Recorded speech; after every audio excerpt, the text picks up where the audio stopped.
First of all, you want to cut out all sugar, excess sugar out of your diet.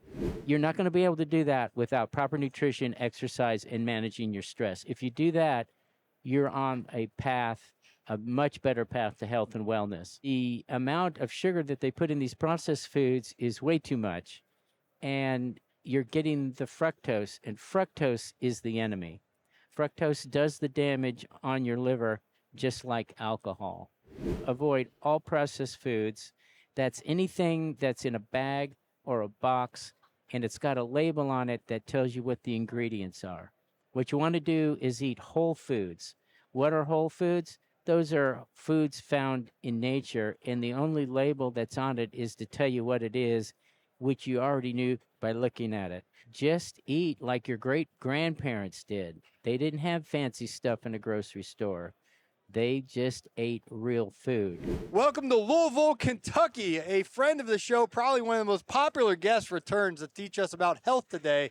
Dr. Frank Holleman. Welcome back, Dr. Frank. Hey, Paul, it is so great to be here. This is such an exciting show. It's huge. I've never seen so many tractors and mowers and rednecks. Well, no, I see them in Georgia where I live. Yes. I know about rednecks, but they've got some kinds of contraptions I've never even seen before. I don't even know what they do. Yeah, well, you have us on the edge of our seats. I know my producer, he's excited. I'm excited. We all want to be more healthy. Yet, as entrepreneurs, Frank, guys who are out there who are in a truck all day, running businesses, putting out a fire here, putting out a fire there, it's not like they're an NFL athlete where they have someone cooking all their meals for them to have the nutrition. Teach us how we can be more healthy as business owners. Well, thank you for having me on your show. I really appreciate it. And really, everybody wants to be healthy, wealthy, and wise. And a lot of this show here is all about how to get wealthy. If you buy the right equipment, you do the right thing with it, you gain efficiencies, you can do more things and have services you didn't have before. Well, that's only part of the equation. You also want to be healthy and hopefully wise. Now, wise comes a lot of times with age by learning the hard way, but it can come sooner than that if you make the effort. But healthy is part of the equation also. And there's a lot of confusion about that, about healthy, how to get healthy. And particularly when you're running a business like a lot of the guys here that are in the lawn care industry, landscaping industry, they're on the go all the time. They're exposed to the elements. That's a biggie. That'll take its toll on you. And they're even, if they're not running just the mower by themselves, they got a team, and there's stress associated with that. They're on the go. They need to know what to eat, what to avoid, and that's what I'm here to talk about. And hopefully, if we can get to it later, I can tell you how I came to understand this. Well, the consolidated version is what I've distilled in my understanding, and I'm a researcher. Does your audience know my background? No. This is my friend, Dr. Frank. He's got a PhD from Georgia Tech. We're here at the John Deere booth at Equip Expo. It's absolutely epic here.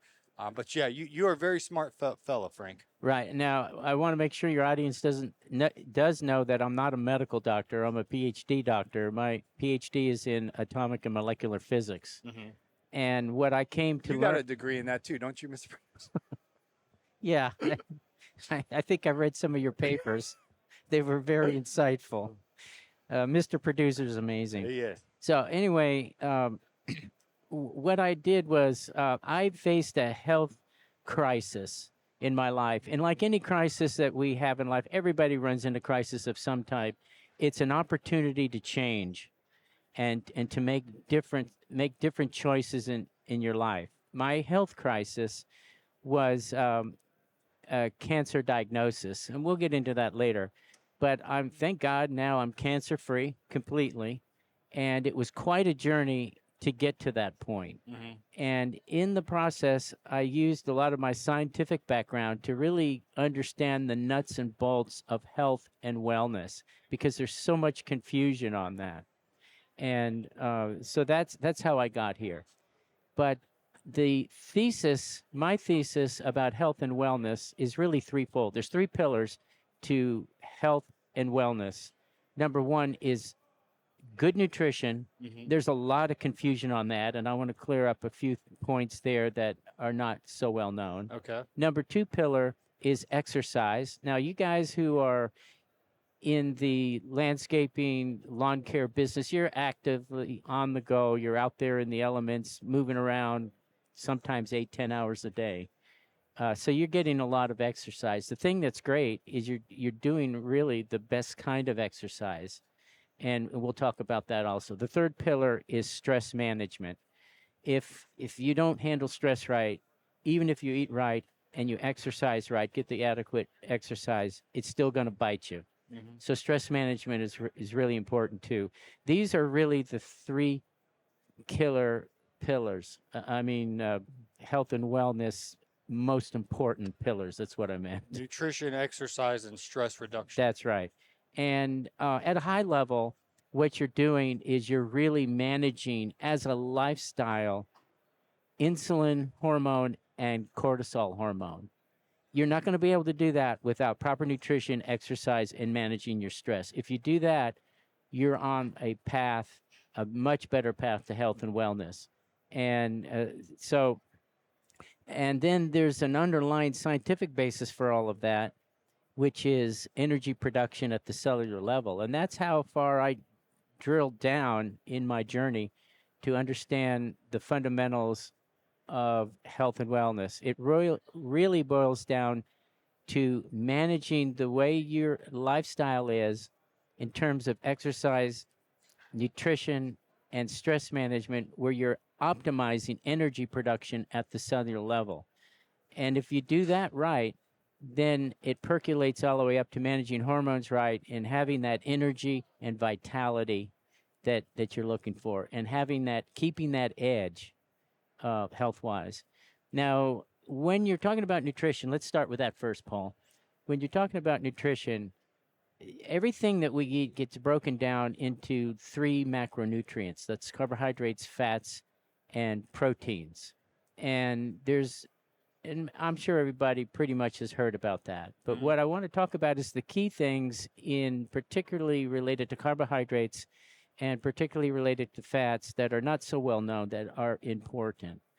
Let's start with protein, the one we'll talk the least about. You got to have protein. Protein is the building blocks for your body. And when we eat proteins, we break that down into amino acids in our digestion, and then we rebuild them back up into other proteins for building structural elements in our body. And a very large amount of those proteins are enzymes, which are very important for facilitating chemical reactions in the cell and throughout the body. So you want to make sure that with your macronutrient protein, you're getting enough protein, but you are moderating it and not getting too much. So for the average person, you want to be getting at least 100 grams of protein. I'm pretty sure Per day. per day. Yeah, I'm pretty sure everybody's got that down pretty good. And the highest, the most quality form of protein is really animal protein. You can get protein from plants, but it's not as high quality. And you should get protein from plants, but you don't want to miss out on the animal protein. Now, in the carbohydrates, that's where there's a lot of confusion. Your big enemy with carbohydrates is sugar. And I want to talk a little bit about that. First of all, you want to cut out all sugar, excess sugar out of your diet. And then you want to look for how sugar finds its way into regular foods. In fact, you really want to cut out all processed foods. And processed foods are any kinds of foods that something has been done to it by the manufacturer, where essentially what they're doing is they're taking the good stuff out, the nutrition, and they're putting the bad stuff in. The reason why they take the good stuff out is they take the fats out because they want to extend shelf life. And if you can put something on the shelf of a store and it's there for 6 months and it doesn't go bad, you're likely to sell it at some point than if it goes bad in a week. So it maximizes profits. And the thing that they also do is they put in preservatives, which are very bad chemicals to preserve it. That's why you've heard of the 10-year Twinkie, where after 10 years, the Twinkie it still looks the same Mm-hmm. when it should have been long deteriorated. Mm-hmm. And they also put in added sugar because when you take the fats out and the nutrients, it'll taste like primarily cardboard. Mm-hmm. Nobody's going to buy that. So they put in the added sugar so that they can make it tasty. And that's where the diabolical plot is because a lot of people don't realize that sugar is 50%, just regular table sugar that you have in your kitchen is 50% glucose and 50% fructose. And the glucose part is the real fuel that your body uses, and the brain in particular uses glucose. You need to have at at all times in your body, you're going to have a teaspoon of glucose circulating in your blood. That's about 5 grams. And if you have less than that, the body goes to great lengths, all kinds of ways to make sure there's enough glucose in the blood to keep the brain alive. The amount of sugar that they put in these processed foods is way too much, and you're getting the fructose, and fructose is the enemy. Fructose, which comes from fruit, but fruit really doesn't have that much fructose in it. But fructose is is a bad actor in the body. What fructose does is it is only metabolized in the liver exactly the way alcohol is. And this is important because what we're finding in the past 10 years or so is that there's an epidemic of metabolic health issues all the way down to people of child age in middle school and even high school where they have fatty liver. That's one of the big symptoms of poor metabolic health. That's significant and related to fructose because it used to be when I was growing up as a kid, the only people who had fatty liver disease, which then, if it progresses further, goes to cirrhosis of the liver and then you die. The only people who had fatty liver were alcoholics, the people who were addicted to alcohol and lived an alcoholic lifestyle. Now you're seeing fatty liver in about 70 to 90% of the general population, and it's just as bad in the younger people that are still in middle school and high school. And the reason for that is fructose. Fructose does the damage on your liver just like alcohol. And the thing about it is that fructose is the part of sugar that's sweet and tastes good and is addictive, not the glucose, but the fructose. Mm-hmm. And so these processed foods are high in that, and you're getting a lot of sugar, which is a heavy load of fructose, which is very damaging. So you want to avoid all processed foods. That's anything that's in a bag or a box, and it's got a label on it that tells you what the ingredients are. What you want to do is eat whole foods. What are whole foods? Those are foods found in nature, and the only label that's on it is to tell you what it is, which you already knew by looking at it. When you go to the meat department in the grocery store, you don't have to read the label that says meat. You can look at it and see that it's meat. If you go to the produce department, you can look at the apple and the little label says apple, but you can look at it and it looks like an apple and you know it's an apple. We're talking about real food, Mm-hmm.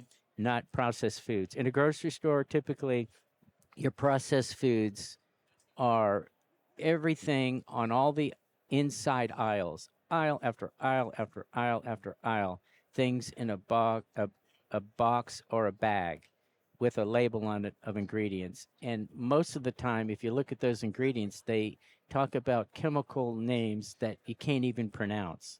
Those are bad for you. So you want to avoid that. And so there's an interesting story behind that is back in the 1980s, this epidemic that we're talking about, poor metabolic health and fatty liver disease, that's now epidemic proportions by people who don't drink alcohol. That really started back in, remember when Bill Clinton was the president, and they started really, the federal government came down hard on smoking, and corporations had to make their smokers smoke outside the building because there was now enough scientific evidence to prove that if you were exposed to secondhand smoke, you could get lung cancer. And so these companies, all the companies, didn't want to get sued by their employees, so they made them smoke outdoors.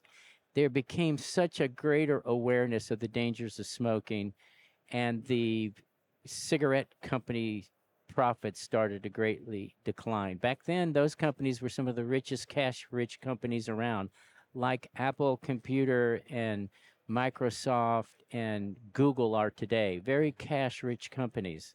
So when they saw their profits coming down, they did the logical thing, which was start buying other companies that would be more profitable. And they bought food companies like Kraft Foods and other food companies.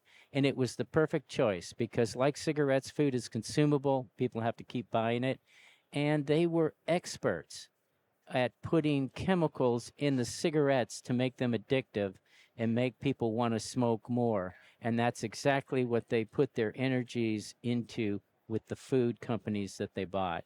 And that's why we are in um, this epidemic that we have today. That topic right now is starting to gain awareness in the national narrative, and it's an important one. So you're going to be hearing more about that on the news. So avoid the processed foods, avoid the processed carbohydrates. Those are primarily grains and starches, where again, they take out the fiber, they take out the nutrients, and they put in the sugar. And the culprit in the sugar is the fructose. So that's number one. Be aware of fructose. It's your enemy. Does that sound good, Paul? Very good. The other thing about carbohydrate is it's pretty much everywhere. What you want to do is you want to eat low carbohydrate, moderate your proteins, and you want to up your fats, but only the healthy fats. You want to eat healthy fats, not unhealthy fats. We were sold a bill of goods all through the 1960s and 70s, again by marketing efforts from food companies, that fats were bad. Fats were bad for profits because they made shelf life shortened. So if they could get people to not want the fats, then everybody's happy. And and so there's good fats and bad fats. With the bad fats is trans fatty acids, trans fats, and that's something that the FDA has come down on several years back, and now it's illegal. And trans fats are processing the oils that they use to bake and to fry and to cook whatever they put in a box or a bag, like potato chips go in a bag, they're cooked in oil. It used to be trans fatty acids, trans fats. Those are hydrogenated oils, or partially hydrogenated oils. That's what you can see on the label. Look for that. And since that's been banned, the food companies had so many years, I think they're still in that process of completely taking it out of their products. And so if you look at food items in the store, you'll see it sometimes says no trans fats.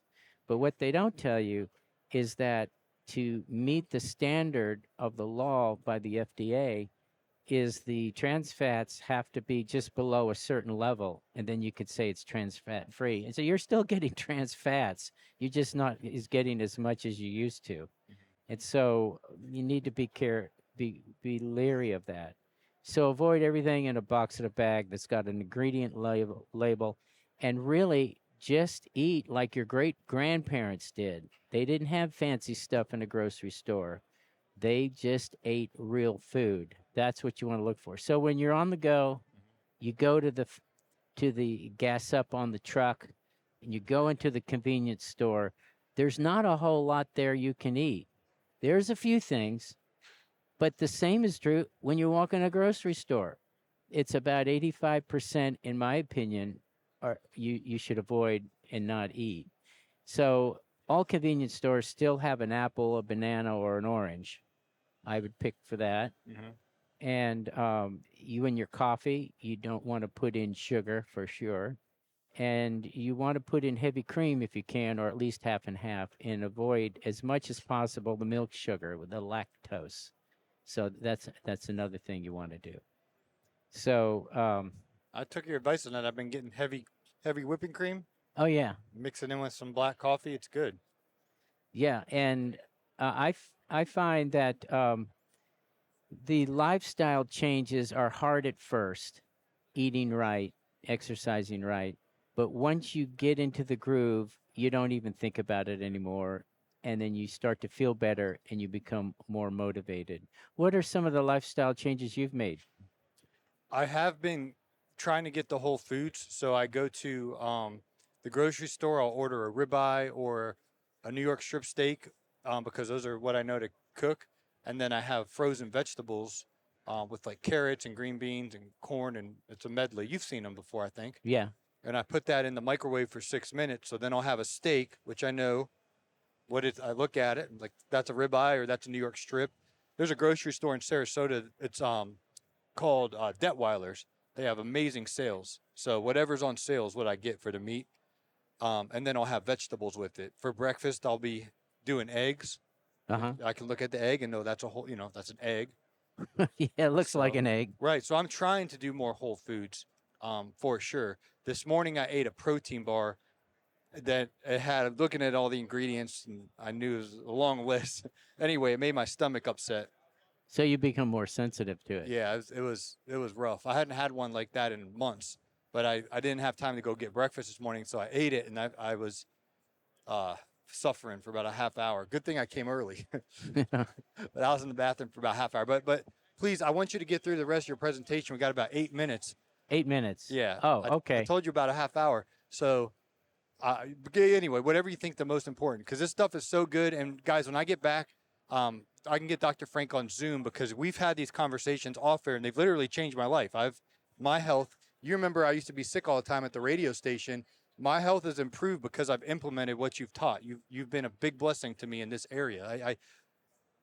You guys can attest. My health has improved. It's not where it needs to be, but it's improved. Been getting better. And Yeah, I've been I implementing this. appreciate But that. keep going. I don't All want right. to steal your thunder here. Go. Okay, go, go. so basically, why I was motivated to make these lifestyle changes was a cancer diagnosis, and every cancer patient has to make their own decisions. For me, I chose to avoid chemotherapy, the standard of care. A lot of people don't agree with that, but that was my conviction, and that's what I did. And it panned out good for me. I sought people who were doing scientific things with cancer as a therapy that were scientific and not crazy and woo woo and all that crazy stuff that's out there. And in the process of that, I didn't know anything about cancer. I started learning. When you opt out of the standard of care, you're more on your own. And I had a good natural path that I was working with, and I started learning. And I found out that there was a biochemist at Yale University who was getting 95% reversal rates of very aggressive glioblastomas. Those are brain cancers, and he was using mouse models.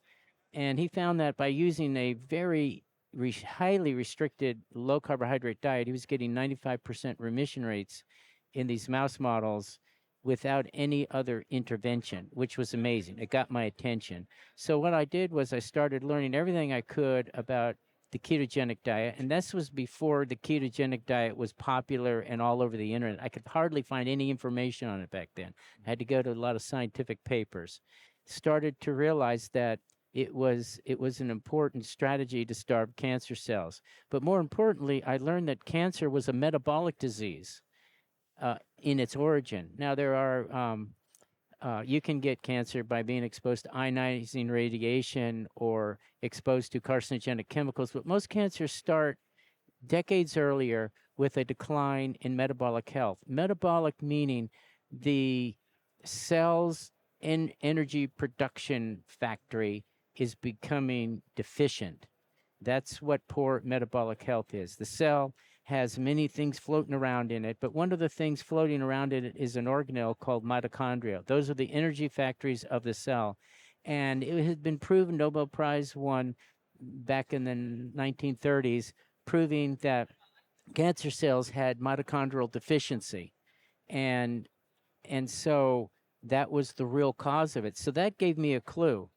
as I was starting to make lifestyle changes so I would avoid another cancer episode, I looked to see how should I eat and exercise.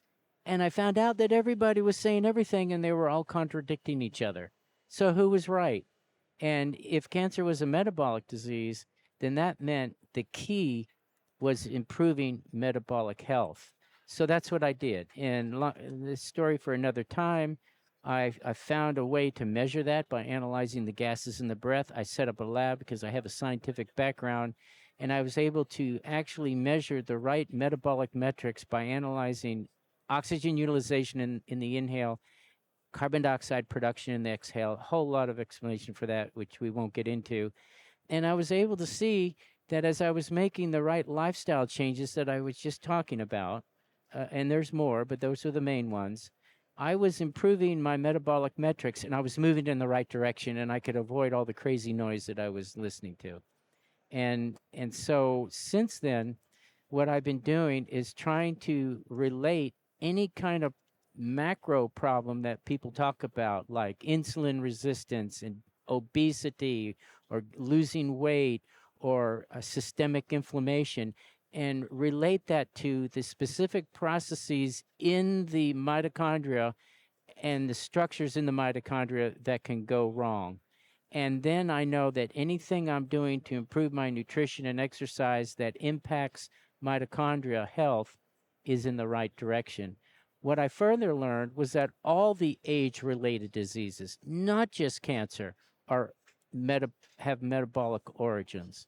And that includes heart disease, which is the biggest killer in the United States.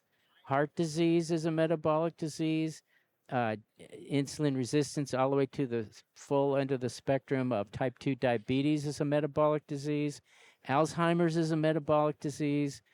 Parkinson's, multiple sclerosis. So what I realized was that the insight that I was gaining in my own cancer recovery was relevant to everybody who is concerned about avoiding age-related diseases.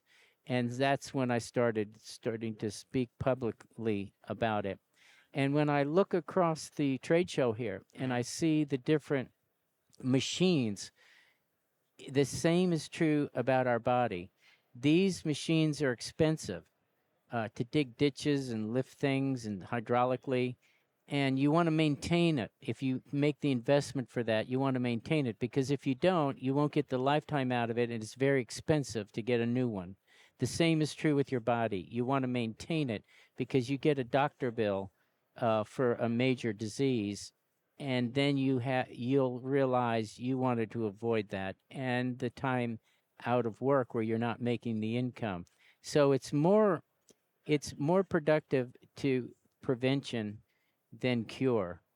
And so that's what I came to learn about the foundation for health is metabolic health. It also informs exercise. Exercise, the way to exercise is you got to do aerobic exercising where you're getting your heart rate up, and you got to do strength training with weights. That affects mitochondria. If you put an oxygen load on the mitochondria by huffing and puffing and getting your heart rate up, you make the mitochondria bigger. If the energy factory is bigger, the energy produces bigger. If you do the lifting of weights with resistance training, you'll build the more mitochondria, the number of mitochondria per cell will go up. And if you involve yourself with fasting, the most productive, easy way to fast is what's called intermittent fasting, where you restrict your nutritional input every single day to a 6 or 8 hour window and you don't eat outside of it. And you eat healthy within it. But that 6 or 8 hour clock starts on your first meal of the day, and 6 or 8 hours later, that clock stops and you don't eat till the next day. And then periodically, every 2 weeks or a month, if you extend that fast to a day or 2 or 3, you're going to get what's called cellular autophagy, where the cell thinks it's starving to death and it starts to eat itself. But the way God made the body, the cell is very, very smart, and it will start to eat the damaged protein structures in the cell. And it's basically a way the cell recycles itself and takes down the old things and then rebuilds them as new. That includes mitochondria, where the energy factories that are deficient will get torn down and your body will build new ones in the cell, and you'll literally get younger and younger. That's important. Very well said, Dr. Frank. You guys got to understand, he has barely scratched the surface. You could talk. I heard you talk to Andrew for 2.5 hours yesterday. Oh, it was 2 hours? I guess. And Oh. you talked to Mike Garvey you were on Mike with Mike and Larry? Yeah, he's the State trooper. State trooper guy in New And Jersey. have you been on Naylor and Pajax yet? And I'm getting on Pajax this afternoon. Okay. So my point is, listen to those guys' episodes of Dr. Frank. We probably didn't even get through your intro of your notes. Dr. Frank is so passionate about this, but I've taken your advice on the aerobics, on the strength training, on the nutrition, and it's really helped me a lot. So we'll bring you back on for part 2, 3, 4, and more in the future. But how can people connect with you if maybe they want to ask you personal questions or do you have any way they can reach out to you, get connected? Go ahead and share with them. Here's what I can do. This is how you can reach out to Frank yourself. Yeah, what you can do is just send me an email.